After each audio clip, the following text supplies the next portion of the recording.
1914 से राहुल जी बम उड़ा रहे हैं। बम फोड़ने का कभी एटम बम, कभी हाइड्रोजन बम, कभी अब एच फाइल्स, और हर बार बम के बजाय फुलझड़ी छूट के फुस हो जाती है। ये इतने बड़े नासमझ नहीं हैं कार्यकर्ता भी कि जिन्होंने जो बूथ पे काम करते हैं एक भी शिकायत ना की हो। अगर इतनी बड़ी धांधली हो रही थी तो आपने शिकायत दर्ज कराई क्या? आपने आपत्ति दर्ज कराई क्या?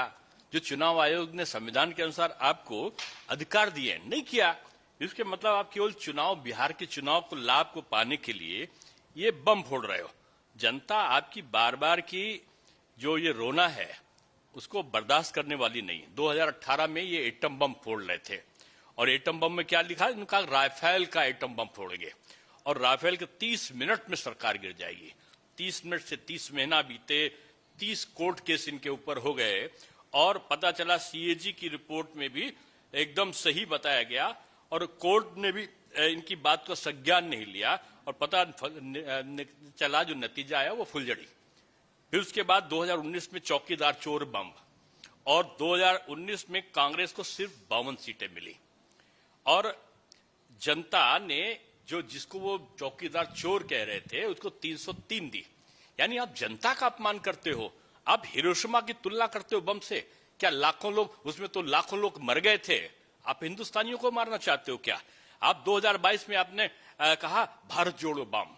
अरे भारत जोड़ो बम में आप पैदल चले, लेकिन आपको सीटें कितनी कहते? 4000 किलोमीटर चले, 40 सीट पाए आप। यानी जनता ने फिर आपको नकारा। और उसके बाद आपने कहा 2023 में कास्ट सेंसस बम, उसमें भी खोदा पहाड़ निकली चूहिया, और पता चला कि कांग्रेस को मिली केवल 9 सीटें, जो उसके बाद चुनाव हुआ। राहुल जी का नाम अब मैं कह सकता हूं कि केवल अफवाह उड़ाने वालों में सबसे नंबर 1 पे है। अब आप 2024 में एच फाइल्स, हरियाणा में 10 लाख वोट की चोरी हुई, आपने कहा 2024 में।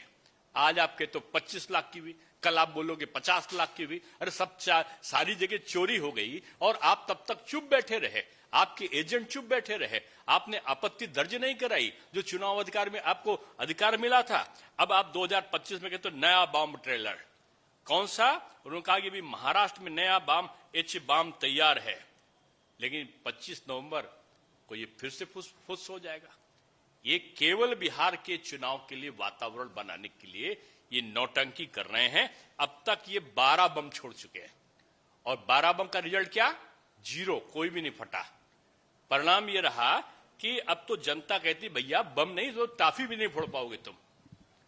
इसलिए राहुल जी अब बस करो, बहुत हो गया है। दिवाली गए भी 10 दिन हो गए, अब आपके पटाखे को कोई महत्व तो नहीं रहा।